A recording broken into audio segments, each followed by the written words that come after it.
Constantine, a Hellblazer podcast.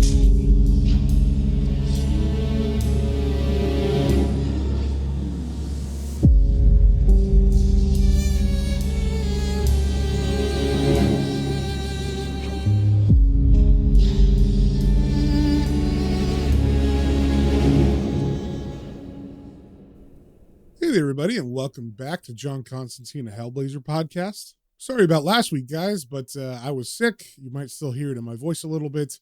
It's a little bit more raspy than normal, but I feel a lot better, so I figured even though I don't sound 100%, we can still do this thing.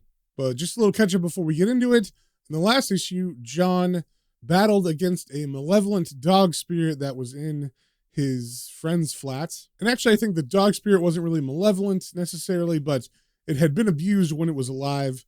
So John figured out how to release the spirit from the flat and lead it back to its original owner, who I guess had to figure out how to deal with it on his own. So first things first, with issue 99, we got the cover. We see John is in a field with a tree, and it is nighttime, and he's lighting a cigarette as he looks up onto that tree where there seems to be some sort of doll or mannequin tied to the tree, and it looks like its dress is on fire, or at least starting to burn. And we also see that this is written by Paul Jenkins with art by Sean Phillips. And as we turn to the first page, we see a black woman with long red hair that's in braids. And we see she's sitting in the passenger seat of a car with a white guy who kind of looks like a punk from the 80s. His hair is kind of spiky. And we see the two of them going to a punk show where they're watching, I believe it's John on stage. So this is like the past when John was in his band Mucous Membrane. And as the couple is watching John and his band, we see that the woman is kind of infatuated with him, and it looks like the guy, who I'm assuming is her boyfriend, is getting jealous. So over these panels, the narration says, 4.5 thoughts screamed through Sadie's mind at that moment. The first was about her boyfriend, Terry, her pathetic, strung-out, soon-to-be ex-boyfriend, to be more precise. The boyfriend who was going to get his stupid fat head kicked in by her brother, Darren, as soon as they got home. Her second thought was about John, the pretty blonde boy from Liverpool.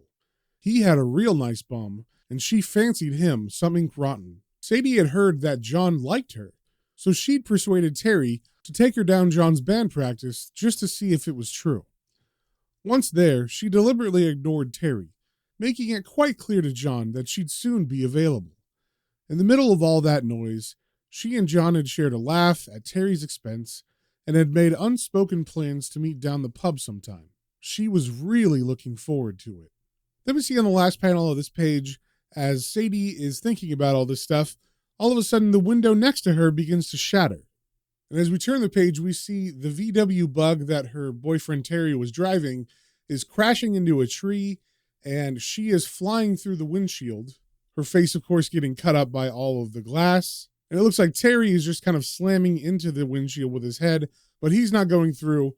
So as this is going on, we also get a flashback of before they started driving, where Terry is doing some heroin, and the narration over these panels says, but things had gotten all buggered up after that, just like they always did when Terry got embarrassed. Terry had brought out his emergency stash. He kept it in the glove box for when real life got too complicated. She cried her eyes out like a stupid bitch, and had pleaded to him to stop, but he was already too far gone to listen. She was inclined to think this mess bloody well served him right then, just desserts and all that. But it wasn't all right. It was the most inconsiderate thing he'd ever done. Then we turn the page again and we see the VW bug is flipping over, and Sadie, with a very bloody face, is pulling herself on her elbows towards a body of water nearby. And the narration continues saying, afterwards, Sadie was struck by how peaceful it had suddenly become. She could hear a piece of metal rolling around and around, one of the back wheels possibly. It was raining wood, which was unusual for this time of year. The water was ever so blue, she thought, as she looked at the sunlight glinting on the ripples. Her lungs began to fill with salty, gooey muck as she considered the greenness of the grass. What a lot of red, she began to think, just as it all went black. Then we turn the page and we cut to John sitting in a subway car with all of his friends from the last couple issues. So we've got his very large friend from last issue called Straff. And of course, his buddy Rich is there. And we see Straff is wearing a shirt that has a clothes hanger on it that has a red circle and a slash through it. And it looks like John and Rich are kind of laughing to themselves as they stare at the people across the aisle who just happen to be nuns, who are looking at Straff's shirt very angrily. And we see the name of this issue is called Punkin Up the Great Outdoors. We see John and all his friends exiting the underground station, and Straff is looking at them as they're laughing, and he's saying, "What? What's so bloody funny, eh?" And as John lights a cigarette and laughs to himself, Rich comes over and says, "Ha! Christ almighty, Straff. There was fucking nuns, man." And Straff replies, "So, what if they were?"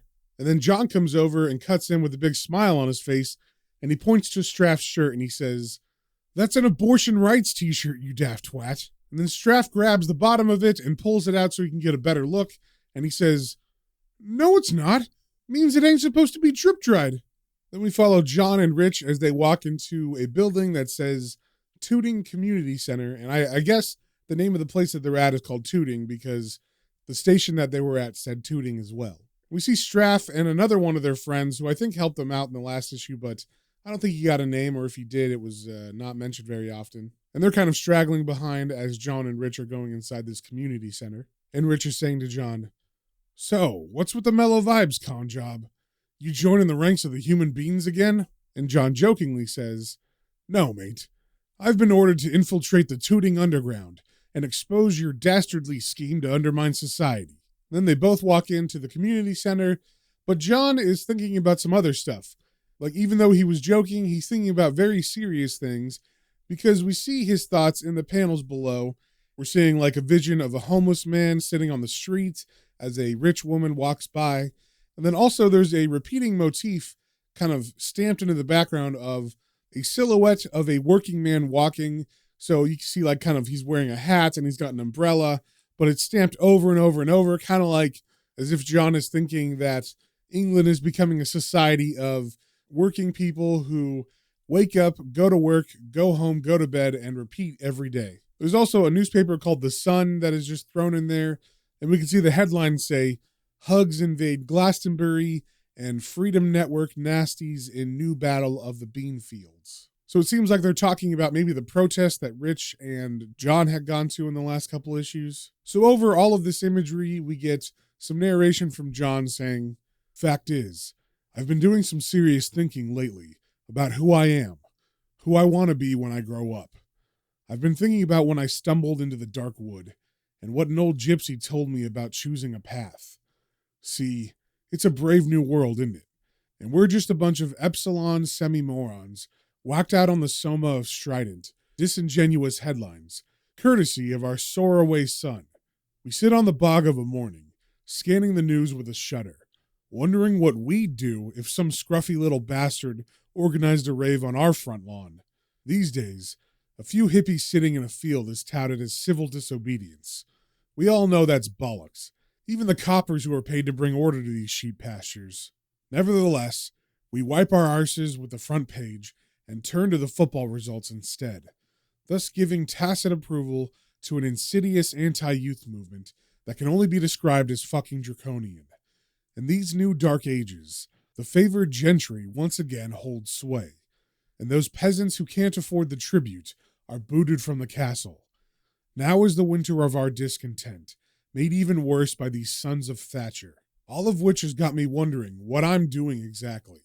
I mean, what have I got to offer that can't be found in a dole check and a nice fat spliff? A bloody sight more than this dump anyway. Then we snap out of John's thoughts and we see him looking inside the community center where Rich is throwing around his son Cider, who I guess was inside already, and a bunch of other people are playing billiards inside as well. And we see Rich is yelling out as he swings his son around the room, "Bollarks! It's Cider the Glider!" And Cider's yelling, "Aw, Dad!"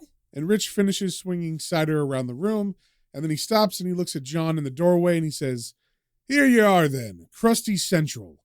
So, what am I supposed to tell him, mate?" And John looks at his friend Rich and he says, "Tell him we're going on a day trip, Rich." Then we cut to a grassy field and it's nighttime now, and we see a tree in the middle of that field, and tied to that tree is a doll or a mannequin.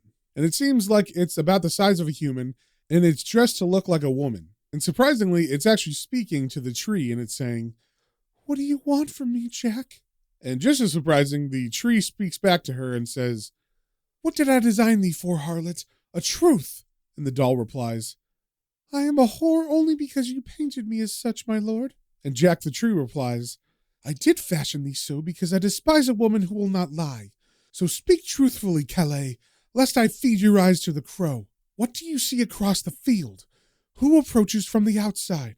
And Calais answers, "One who already knows the way." Then we see a face appear in the tree, and it is the face of a person we've seen before. It is Jack of the Green, I think is his name. He is the elemental who is kind of like the spirit of the British countryside. So his body and face are made up completely of leaves from a tree, except he has yellow eyes and he has a mouth with very white, sharp teeth in it.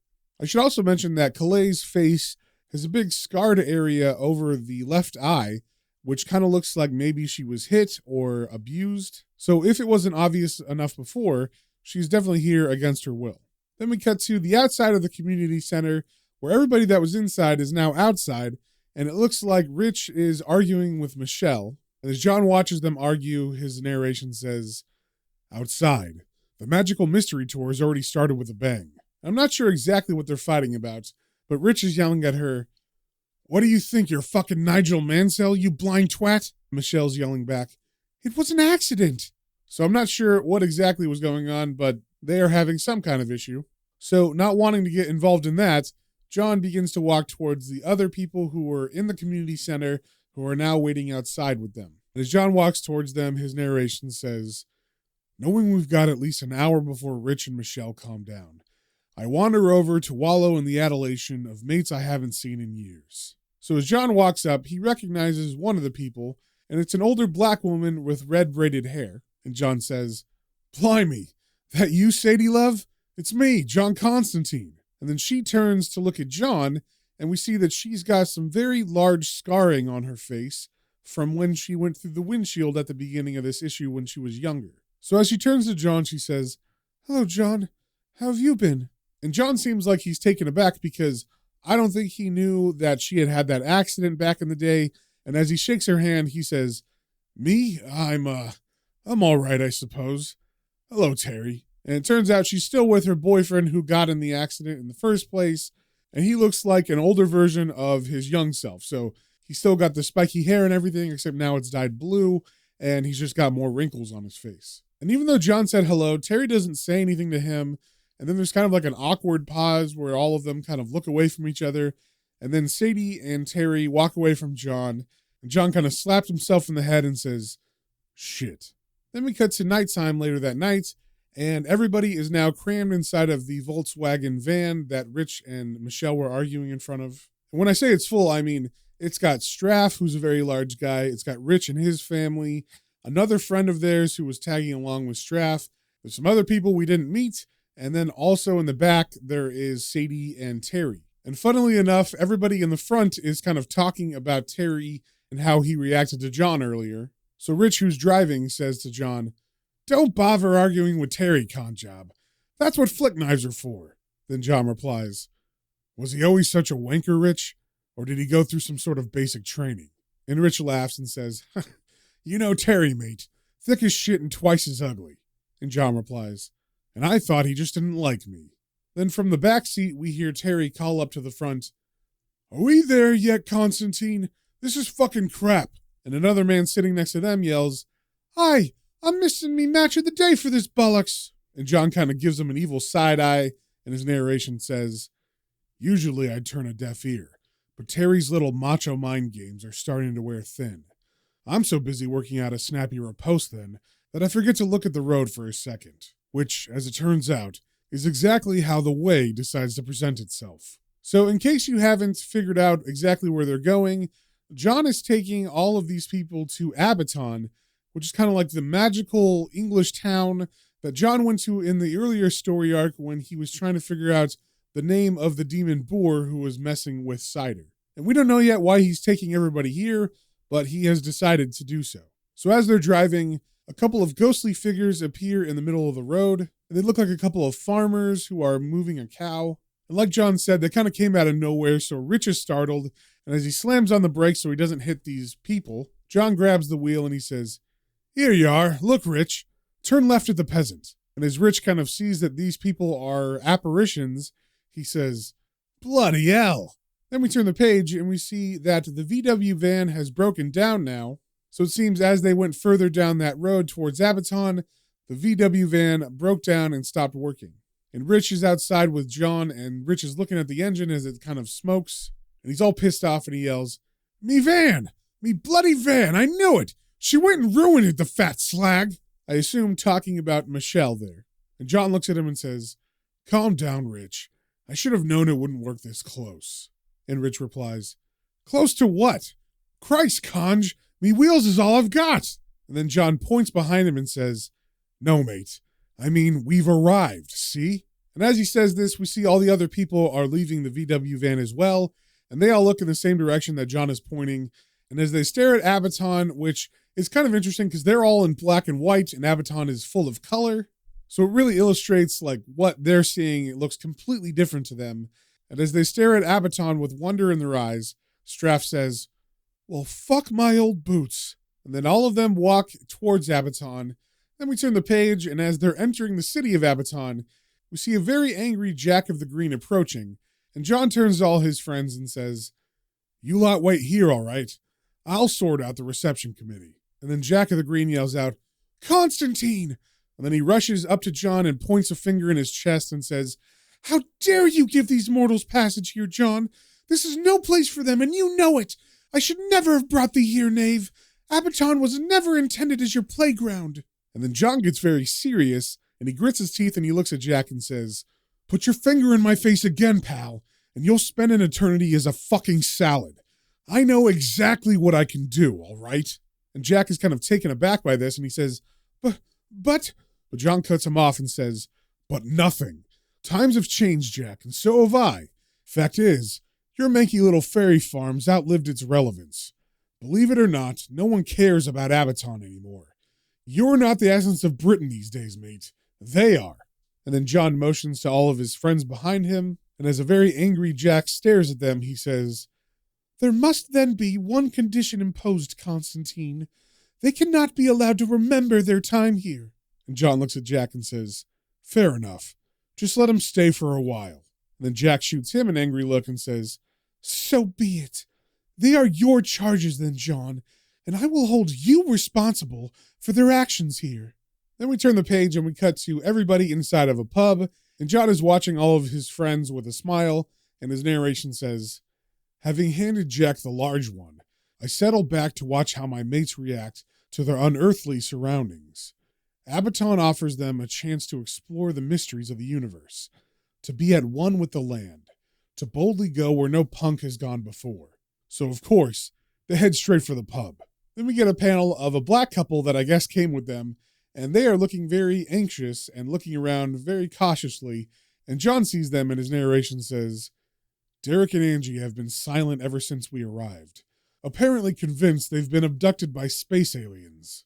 Then John looks over and he sees Cider dancing with some of the local bar women, and John's narration says, "Cider's having a right old laugh, though, mostly because he still believes in Father Christmas, the Tooth Fairy, and Fungus the Boogeyman. A few more magical entities hardly make a difference to his version of reality." Then John turns his attention to Rich, and he is talking to the man who I believe is supposed to be Robin Hood. And then another one of the people that came with John is sitting next to Rich and Robin Hood, and he is looking like he's having a good time because he's got a barmaid on his lap. And we hear Rich say, "So, you're Robin Hood, eh? Chaos in the headspace, man." And Robin Hood replies, "As God is my witness I am, friend Richard." And then the man next to them with the barmaid on his lap says, "Course he is, and I'm Sammy Davis Jr." And John kind of chuckles at that. Then we turn the page and we cut to the outside of the city, and it seems to be the grassy hill where the doll Calais is tied to the tree. And we see Terry and Sadie are walking close to that tree, and then they stop and hug each other, and Terry says, "I always thought you made your own magic, you know, but this place, it's the real thing." And then Sadie says, I suppose," and Terry continues, "No, I mean it. I've been a fucking tosser, haven't I? I swear, I'm not even thinking about smack anymore. Out here, it's It's like I'm totally cleaned out for the first time in years. And he slowly pushes her away and he looks at her face and he says, and you, darling, I mean, look at your... Then we get a panel of Sadie's face and all of the scarring is completely gone. And Terry continues, you look fucking brilliant. Then as they're standing and smiling at each other, the doll looks down on them from the tree and says, I can help you remember this place. Lord Green must then allow you to stay. And Sadie's kind of taken aback and she says, Terry, it spoke. I heard it. And Terry looks up at the doll and says, no worries, love. You part of this magic lark then? And the doll replies, magic is a lie. I will pay you a truth if you help me from this tree. And Sadie doesn't really trust the doll and she says, wait, John said we wasn't supposed to get involved. But Terry moves forward to let the doll down and he says, bit fucking late for that, eh? Come on. So he begins to untie the doll and let it down off the tree. And the doll says, yes, for your kind act, I am indebted. It is the way of Abaton. Then they kind of set her down on the ground and Terry steps back and he looks at her and says, so now what? How do we get to stay? And the doll looks at Terry and says, by remembering.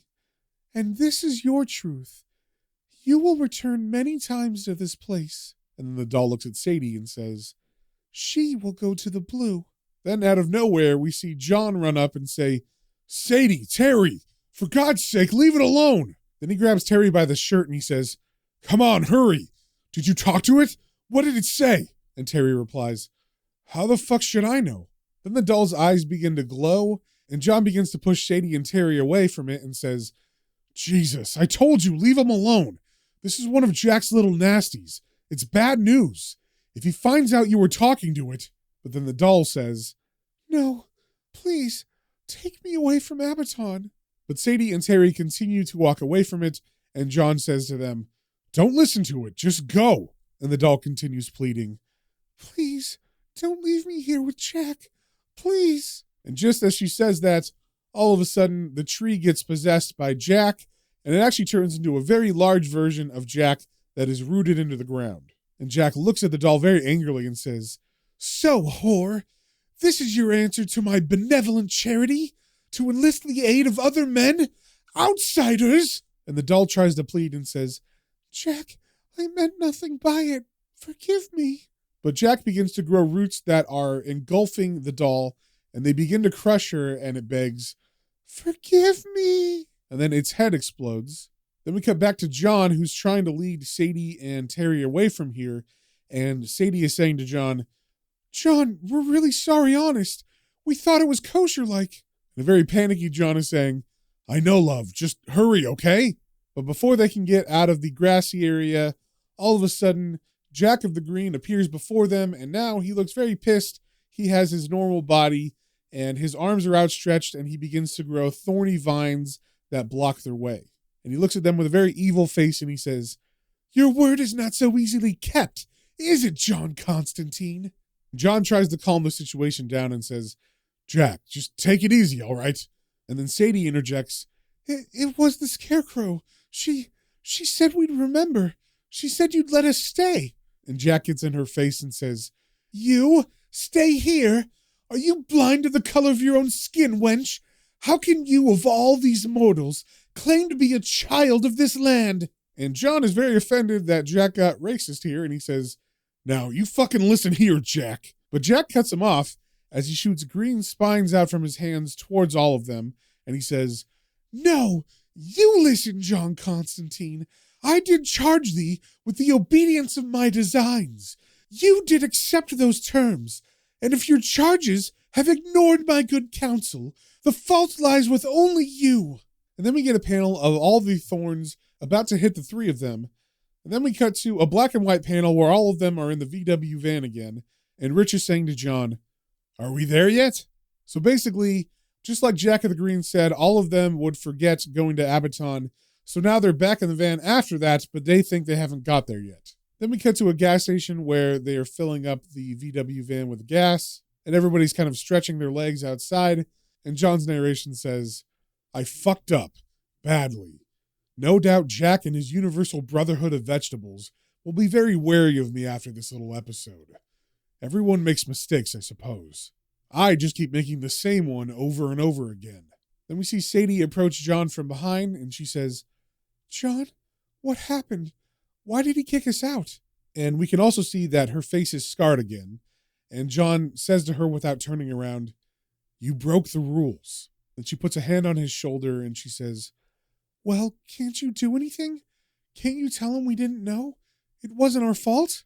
And John turns to look at her and says, I can't. I'm sorry. And with a very anguished look on her face, she says, you're fucking sorry? Look at my face, John, and tell me how sorry you can possibly be. Wasn't so long ago you told me you could do anything. And then she begins to walk away from him towards Terry and says, but I suppose people change, don't they? Then we turn the page and we cut to Sadie and Terry a couple weeks later. And we're getting a weird flash of Sadie underwater.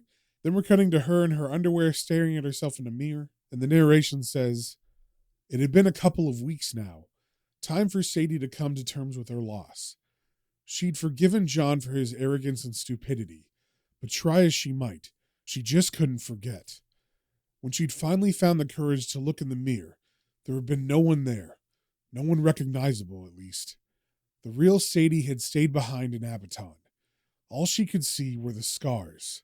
Then we see Sadie walk out to the living room where Terry sits in front of a TV and he looks like he's done a bunch of heroin.